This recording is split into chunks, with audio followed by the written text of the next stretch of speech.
नमस्कार। आकाशवाणी श्री विजयपुरम से प्रस्तुत है प्रादेशिक समाचार।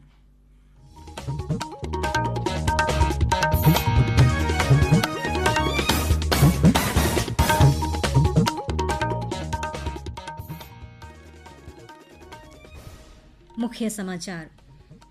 केंद्रीय मंत्रिमंडल ने आज 8वें वेतन आयोग के विचारार्थ विषयों को स्वीकृति दी। आयोग सरकारी कर्मचारियों के वेतन और पेंशन की समीक्षा करेगा। किसानों के लिए केंद्र सरकार ने दी बड़ी राहत। रबी वर्ष 2025-26 के लिए उर्वरक सब्सिडी को कैबिनेट ने मंजूरी दी। श्री विजयपुरम नगरपालिका परिषद ने संपत्ति कर, जल कर और बाजार किराए की वसूली के लिए अभियान शुरू किया।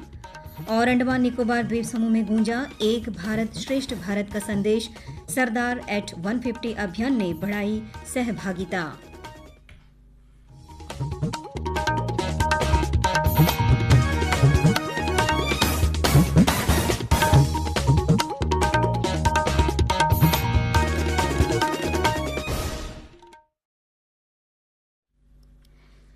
सांध्य समाचारों के साथ मैं के जगदीश्वरी। प्रधानमंत्री नरेंद्र मोदी की अध्यक्षता में केंद्रीय मंत्रिमंडल ने 8वें केंद्रीय वेतन आयोग के विचारार्थ विषयों को मंजूरी दे दी है। 8वां वेतन आयोग एक अस्थायी निकाय होगा जिसमें एक अध्यक्ष, एक अंशकालिक सदस्य और एक सदस्य सचिव शामिल होंगे। आयोग गठन की तिथि से 18 महीनों के भीतर अपनी अनुशंसाएं प्रस्तुत करेगा और आवश्यकता पड़ने पर अंतरिम रिपोर्ट भी दे सकेगा। यह आयोग अपनी अनुशंसाएं तैयार करते समय देश की आर्थिक स्थिति, सरकारी वित्तीय संतुलन, विकास एवं कल्याणकारी योजनाओं के लिए संसाधन, गैर अंशदायी पेंशन योजनाओं की लागत, राज्यों पर प्रभाव और सार्वजनिक एवं निजी क्षेत्र की वेतन संरचना पर विचार करेगा। 8वें वेतन आयोग की सिफारिशें 1 जनवरी 2026 से लागू होने की संभावना है। मंत्रिमंडल की बैठक के बाद केंद्रीय सूचना एवं प्रसारण मंत्री अश्विनी वैष्णव ने कहा, एक पे कमीशन को आज माननीय प्रधानमंत्री जी ने अप्रूव किया और ये बहुत बड़ा महत्वपूर्ण फैसला है। अब करीब सभी राज्य सरकारों ने इसमें सहयोग दिया है। 18 मंथ्स के अंदर ये रिपोर्ट आएगी इसकी 8th पे कमीशन। जस्टिस रंजना प्रकाश देसाई को इसका चेयरपर्सन बनाया गया। प्रधानमंत्री नरेंद्र मोदी की अध्यक्षता में केंद्रीय मंत्रिमंडल ने रबी सीजन 2025-26 के लिए फॉस्फेटिक और पोटैशिक उर्वरकों पर पोषक तत्व आधारित सब्सिडी दरों को मंजूरी दे दी है। इस योजना के लिए अनुमानित 37,952.29 करोड़ रुपए का बजटीय प्रावधान किया गया है, जो खरीफ 2025 की तुलना में लगभग 736 करोड़ अधिक है। इस मंजूरी से डीएपी और एनपीकेएस ग्रेड उर्वरकों पर सब्सिडी जारी रहेगी, जिससे किसानों को ये उर्वरक सस्ती दरों पर उपलब्ध होंगे। राष्ट्रपति द्रौपदी मुर्मू ने कहा है कि जलवायु परिवर्तन वैश्विक संकट है और इससे निपटने के लिए तत्काल और ठोस कदम आवश्यक है।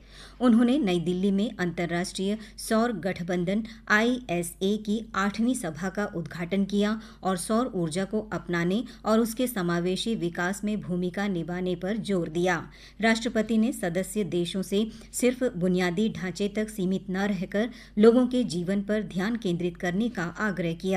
राष्ट्रपति ने कहा कि ISA समावेशिता, सम्मान और सामूहिक समृद्धि के स्रोत के रूप में सौर ऊर्जा का दोहन करने की मानवता की साझा आकांक्षा का प्रतीक है। प्रधानमंत्री नरेंद्र मोदी कल मुंबई में इंडिया मैरीटाइम वीक 2025 में शामिल होंगे। वे शाम 4 बजे नेस्को एग्जीबिशन सेंटर में मैरीटाइम लीडर्स कॉन्क्लेव को संबोधित करेंगे और ग्लोबल मैरीटाइम CEO फोरम की अध्यक्षता करेंगे। 27 से 31 अक्टूबर तक चलने वाला यह आयोजन महासागरों का एकीकरण, एक समुद्री दृष्टिकोण विषय पर आधारित है। प्रादेशिक समाचार आप आकाशवाणी श्री विजयपुरम से सुन रहे हैं। समाचारों में आगे प्रमुख हैं नगरपालिका परिषद और एक भारत श्रेष्ठ भारत। आकाशवाणी श्री विजयपुरम से प्रसारित होने वाला यह प्रादेशिक समाचार बुलेटिन आप मीडियम वेव के साथ साथ FM 100.9 मेगाहर्ट्ज पर भी सुन रहे हैं। ये समाचार मोबाइल फोन और वाहनों के FM रेडियो पर भी उपलब्ध है। प्रादेशिक समाचार में आपका फिर स्वागत है।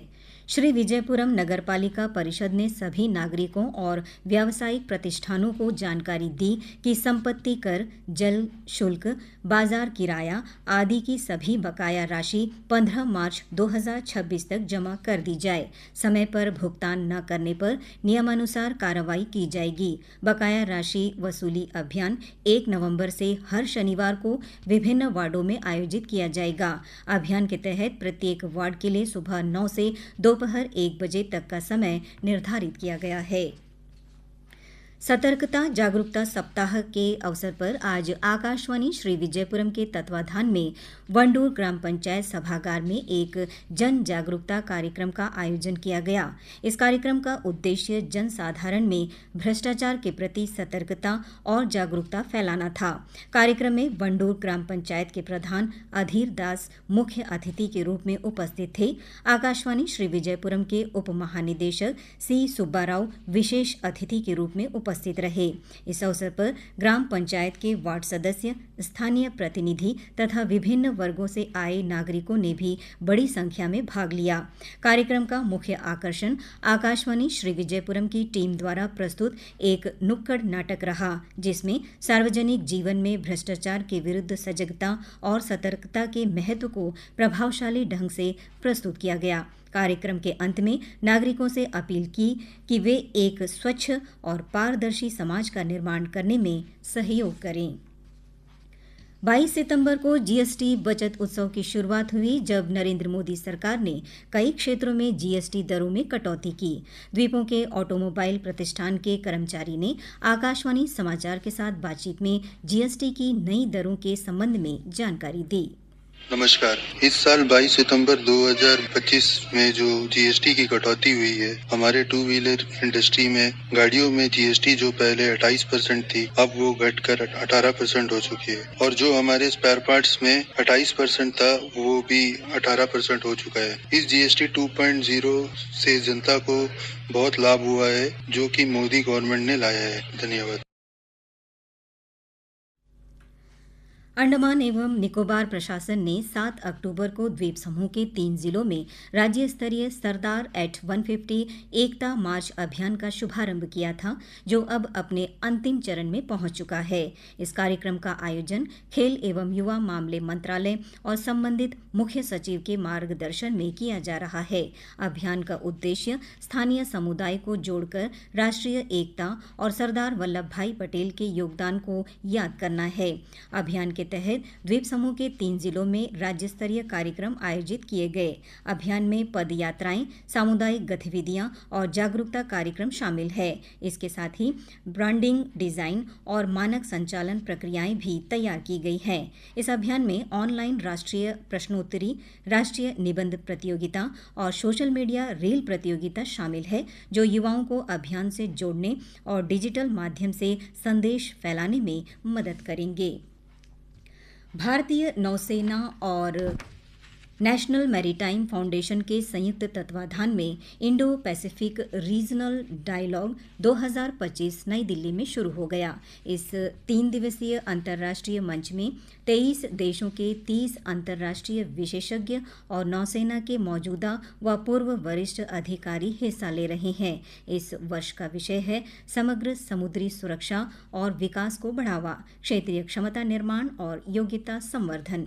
पहले दिन जलवायु परिवर्तन और समुद्री सुरक्षा पर पड़ने वाले प्रभावों पर चर्चा हुई। भारत सेवा श्रम संघ अंडमान एवं निकोबार के सहयोग से 21वीं श्री श्री जगद्धात्री पूजा मां अम्बे पूजन का आयोजन 30 अक्टूबर को दुर्गा मंडप जंगली घाट में किया जाएगा। पूजन समारोह में भक्तजन मां वैष्णो देवी की पूजा अर्चना के साथ मानवता में शांति की कामना करेंगे। संघ के सचिव स्वामी हरिपदानंद ने सभी भक्तों को इस पवित्र अवसर पर आमंत्रित किया है। और अब अंत में मुख्य समाचार एक बार फिर। केंद्रीय मंत्रिमंडल ने आज 8वें वेतन आयोग के विचारार्थ विषयों को स्वीकृति दी। आयोग सरकारी कर्मचारियों के वेतन और पेंशन की समीक्षा करेगा। किसानों के लिए केंद्र सरकार ने दी बड़ी राहत। रबी वर्ष 2025-26 के लिए उर्वरक सब्सिडी को कैबिनेट ने मंजूरी दी। श्री विजयपुरम नगर पालिका परिषद ने संपत्ति कर, जल कर और बाजार किराए की वसूली के लिए अभियान शुरू किया। और अंडमान निकोबार द्वीप समूह में गूंजा एक भारत श्रेष्ठ भारत का संदेश। सरदार एट 150 अभियान ने बढ़ाई सहभागिता। इसके साथ ही प्रादेशिक समाचार का ये बुलेटिन समाप्त हुआ। नमस्कार।